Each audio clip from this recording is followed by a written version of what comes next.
Un plateau sportif pour rendre plus agréable les vacances, c'est pourquoi pas inciter la jeunesse au métier du sport. L'ouvrage posé dans le 3e arrondissement de Libreville a été inauguré par le ministre Séraphin Mundunga. Et puis la route au chapitre des priorités de la politique du développement du chef de l'État Ali Bongo Ondimba. Les travaux sur l'axe Pont-Alembe, Pont-Ngolo dans le Moyen-Ogoué devraient être bouclés avant les délais. Madame, Messieurs, bonsoir et bienvenue à tous dans ce journal. Je vous disais à l'instant, un plateau sportif pour la jeunesse du 3e arrondissement de Libreville et ses environs. En cette période estivale, la structure devrait contribuer à l'épanouissement de ces derniers. Ulrich Kumpangoy.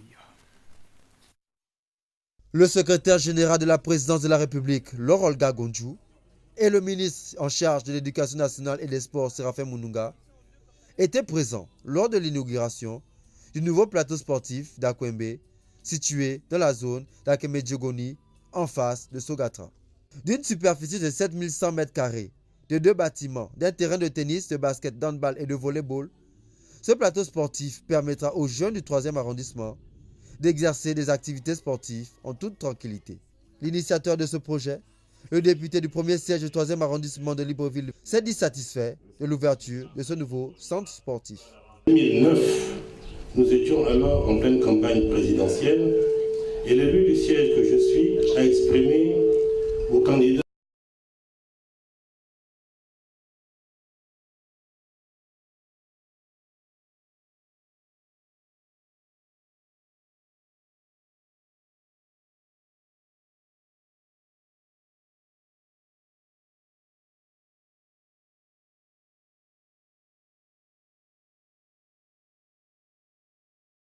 En charge des sports, Séraphin Mundunga a ensuite salué l'ouverture de ce plateau sportif destiné aux jeunes et rassuré les personnes délogées qu'elles seront indemnisées.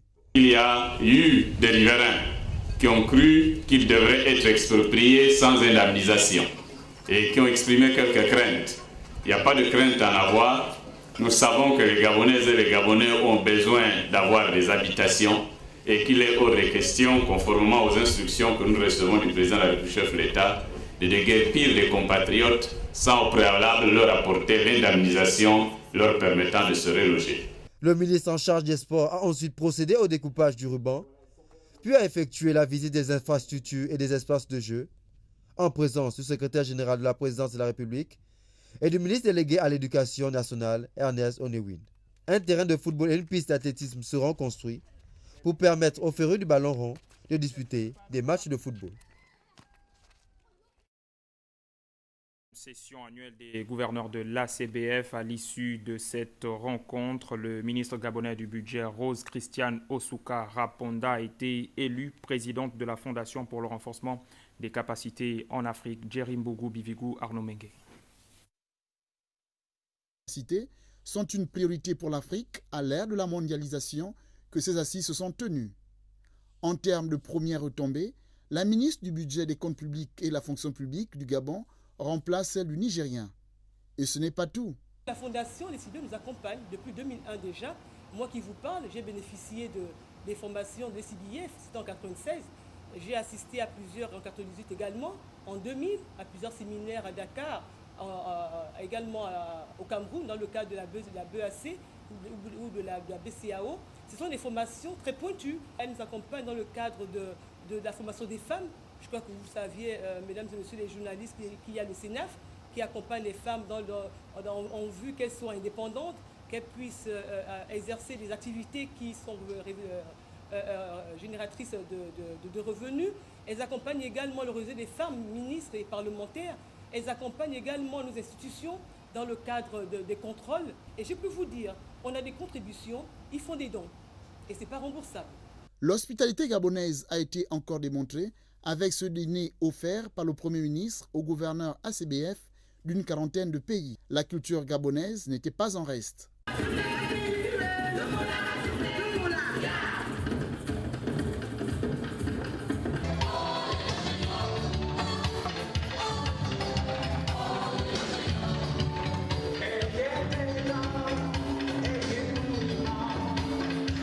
La 23e session annuelle aura lieu à Dakar au Sénégal en 2014. Unis pour une Ngounié forte, les populations de cette province, à la faveur d'un forum, ont émis des propositions visant à insuffler le développement dans cette partie du pays. On regarde.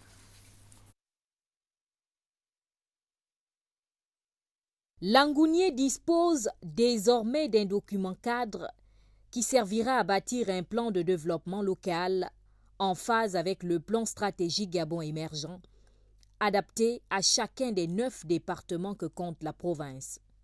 C'est ce qui ressort des travaux en atelier de ce forum, dont quelques recommandations sont déclinées par le rapporteur général Paulette Mungengi. Formation et recherche dans l'agriculture, les métiers du bois et l'artisanat, la mise en place des stations expérimentales des semences agricoles, infrastructures routières et d'entretien des axes secondaires, Mbigou Malinga, Mouila Guetou, la mise en place d'un observatoire statistique, sensibilisation aux métiers de l'agriculture, élaboration et diffusion de la carte agricole, industrielle, touristique de la province. Le développement de la province s'appuie sur 4 piliers: Ngounié verte, industrielle, celle des services et la gouvernance. Un développement qui d'ailleurs ne peut se faire sans les autres provinces. Alfred Mabika, président du bureau du forum. L'interdépendance de nos provinces qui est le socle de l'unité a été une évidence au cours de nos travaux. Ce rendez-vous historique pour les filles et fils de la province a permis à chacun de se positionner en décideur de l'avenir de ce bien qu'ils ont en commun. Yves Fernand Monfumbi. Ce forum, qui est un moment historique, a été une réussite dans la mesure où, pour la première fois, les filles et les fils de l'Angounié, dans leur diversité culturelle et ethnique, sans distinction de parti politique ou de religion, se sont retrouvés pour décider tous ensemble de l'avenir de leur province. Pour les ressortissants de cette province, le forum se présente comme le point de départ d'un nouvel élan pour bâtir une Ngounié forte. Antoine Mbombo Miyakou, représentant le président du Parti démocratique gabonais, Ali Bongo Ondimba.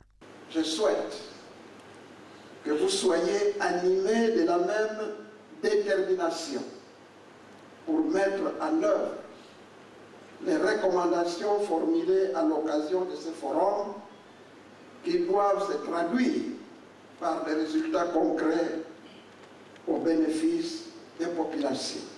Et pour davantage manifester l'unité, c'est main dans la main qu'ils ont repris en chœur l'hymne du parti. Le séchage du bois comme garantie de la qualité du produit fini, c'était l'objet de l'atelier de sensibilisation organisé par le projet d'aménagement des petits permis forestiers gabonais. Une sensibilisation, il faut le dire, à l'endroit des agents de l'administration, des étudiants au métier du bois et des opérateurs privés. Martial Edgar Tubinda, Chris Lemaïnda. L'initiative est du bureau Industrie Bois pour un développement efficient du secteur. Le séchage du bois, bien que n'étant pas encore effectué de façon systématique, est pourtant une phase importante dans le processus de transformation du bois. Le BIB l'a compris, d'où la sensibilisation par l'expert Gérard Bouchereau.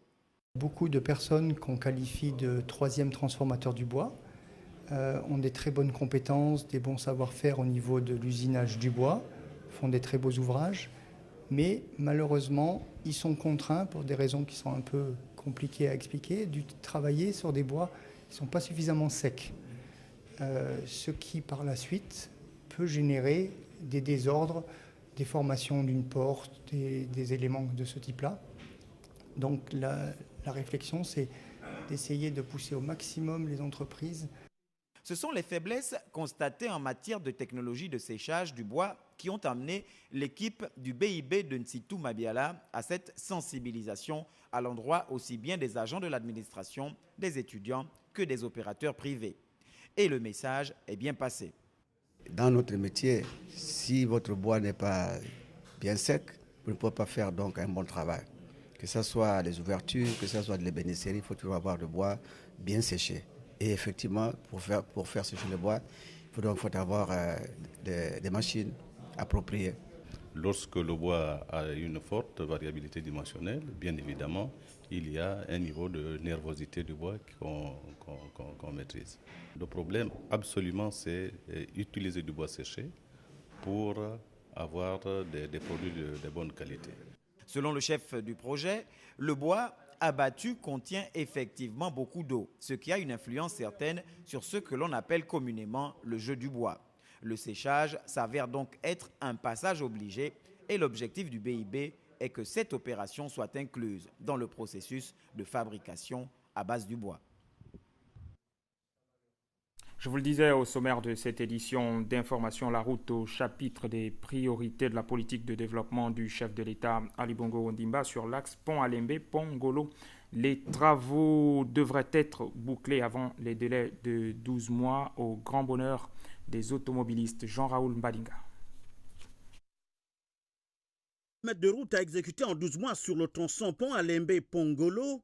Les travaux de réhabilitation en matériaux latéritiques exécutés par la STE connaissent une vitesse poussée. J'ai fait Franceville-Libreville. La route n'était pas comme ça. La route était vraiment restreinte, mais apparemment là c'est déjà grand. Tu peux apercevoir une voiture qui peut venir au moins à 30-20 mètres. Et puis tu comprends que vraiment moi je trouve que c'est bon par rapport à avant. Le train quitte Libreville, par exemple, à 19h, vous quittez Libreville, mais vous arrivez à Franceville bien avant parce que la route est bonne. Si c'est comme ça jusque là-bas, bien sûr, je ne sais pas. Le chef de l'État, dont le combat pour la route est une priorité, tient à ce tronçon malgré la présence de la voie ferrée. Objectif, donner un coup d'accélérateur au développement de l'économie touristique, jeter un pont pour unir les peuples et doter le Gabon d'un réseau routier fiable, praticable en toute saison. Pour ce challenge auquel a répondu STE, dont le directeur général affiche sa volonté de porter à bout de bras le projet routier du chef de l'État, l'engagement ici ne trouve aucun problème même si tous les travaux sont préfinancés. Pas de regard sur la dépense. Les travaux lancés le 23 avril ont nécessité l'achat de nouveaux engins et ici, la route offerte est celle véritablement sécurisée. Et féliciter le gouvernement parce que là, franchement, on sent le changement. 3 mois après le premier coup de pelle, bilan. On est largement en avance puisqu'on a 12 mois. 12 mois de travail sur le contrat. Maintenant, on est seulement qu'à 2 mois et quelques jours de travail. On a déjà fait presque la moitié du tronçon. En 2 mois. En 2 mois.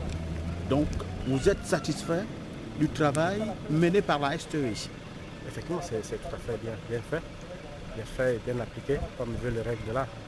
Les travaux Pont-Alembe-Pont-Ngolo démontrent le sérieux des hommes, de l'entreprise attachée à l'idée du chef de l'État de construire des routes de développement qui passent par le développement de la route avec des partenaires dont l'objectif réside dans le changement de leur dimension.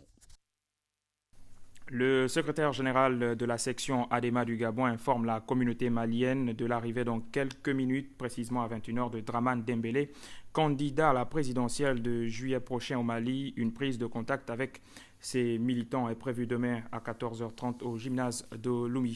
Pour sa part, le nouveau membre du bureau politique du Parti démocratique gabonais, Jean-Alexis Borobo, a dévisé avec les militants et sympathisants du PDG du département de la Boumi-Loueti. Un appel à la mobilisation des troupes autour des idéaux du parti a été lancé. Ahmed Mouyaka, Jean-Pierre Moussouami. Siège du Parti démocratique gabonais qui a refusé du monde à l'appel du nouveau membre du bureau politique du PDG au 3e siège dans le département de la Boumi-Loueti, Ambigou. Cette rencontre politique, la toute première du genre, qui se tient au lendemain du 10e congrès du PDG, est une occasion pour Jean-Alexis Borobo de déviser avec les filles et fils du département de la Boumi-Loueti.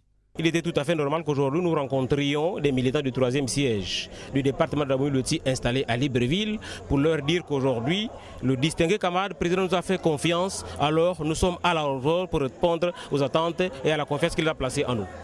Désormais responsable du parti au 3e siège dans le département de la Boumi-Loueti, Jean-Alexis Borobo entend impulser pour le compte du parti une nouvelle dynamique afin que le PDG puisse continuer à rayonner dans ce département. Le parti y vit, le parti a toujours existé dans le 3e siège. Depuis des lustres, depuis 68, le parti existe chez nous. Nous allons, à partir d'aujourd'hui, après aujourd'hui, dès demain, repartir sur le siège pour dire qu'on s'est trompé hier. Faisons attention, on ne s'est pas trompé parce que notre candidat était mauvais, mais simplement que parce que tout le monde n'a pas joué franc jeu et nous allons le faire à partir d'aujourd'hui, ici et maintenant. Madame, Messieurs, c'est la fin de cette édition d'information. Merci de vous être informés sur Gabon Télévision. Je vous retrouve très prochainement. Au revoir.